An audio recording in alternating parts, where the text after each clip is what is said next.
Nimble news, the truth unfold.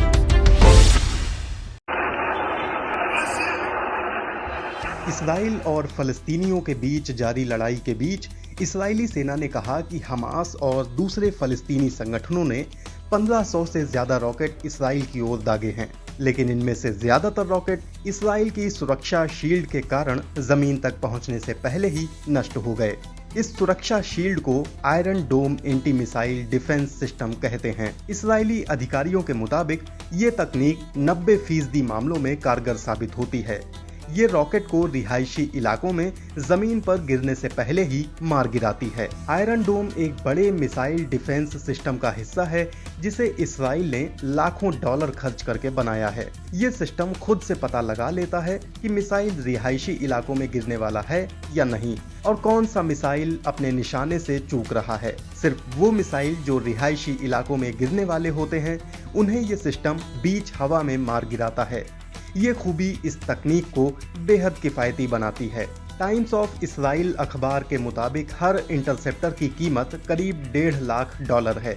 साल 2006 में इस्लामी समूह हिजबुल्लाह से लड़ाई के बाद इसराइल ने इस तकनीक पर काम करना शुरू किया था। हिजबुल्लाह ने इसराइल की दिशा में हजारों रॉकेट दागे थे, जिसके कारण दर्जनों इसराइलियों की मौत हो गई थी। इस घटना के 1 साल बाद ही इसराइल की सरकारी कंपनी रफाल डिफेंस ने कहा कि वो सुरक्षा के लिहाज से देश के लिए एक मिसाइल शील्ड बनाएगी। इस प्रोजेक्ट के लिए इसराइल को $20 करोड़ की मदद अमेरिका से मिली और कई सालों की रिसर्च के बाद साल 2011 में इस सिस्टम को टेस्ट किया गया। टेस्ट के दौरान दक्षिणी शहर बीरसेबा से दागे गए मिसाइलों को ये सिस्टम मार गिराने में कामयाब रहा था। इस्राएली मेडिकल टीमों का कहना है कि गजा से दागे गए रॉकेट के कारण अब तक 7 लोगों की जान जा चुकी है, जिनमें 2 बच्चे भी हैं। उनका कहना है कि इस बात में कोई शक नहीं है कि आयरन डोम ने इसराइलियों की सुरक्षा की है, वरना रॉकेट हमले में कई गुना अधिक मौतें हो सकती थीं।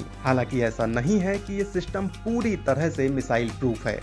बीबीसी के पूर्व रक्षा एवं कूटनीतिक संवाददाता और विदेशी मामलों के जानकार जॉनथन मार्कस कहते हैं कि अश्कलून नाम के शहर की रक्षा करने वाले इस सिस्टम की एक बैटरी पिछले इस्राइल गजा युद्ध में खराब हो गई थी, जो कि ऐसा अकेला मामला था। कुछ जानकारों का मानना है कि ये तकनीक फिलहाल गजा की तरफ से आने वाले रॉकेट को नष्ट कर देती है, लेकिन भविष्य में मुमकिन है कि किसी दूसरे दुश्मन के खिलाफ ये उतनी कारगर साबित ना हो। यरूशलम पोस्ट के खुफिया मामलों के संपादक योना जेरेमी बॉब के मुताबिक हिजबुल्लाह कम समय में अधिक मिसाइलें दाग सकने में सक्षम है और मुमकिन है कि ऐसे हालात में ये तकनीक इतनी अच्छी तरह काम न कर पाए। लेकिन हाल के कुछ बरसों में हिंसा के बीच रह रहे इसराइली इस तकनीक के शुक्रगुजार हैं कि ये उनकी जान बचाती है।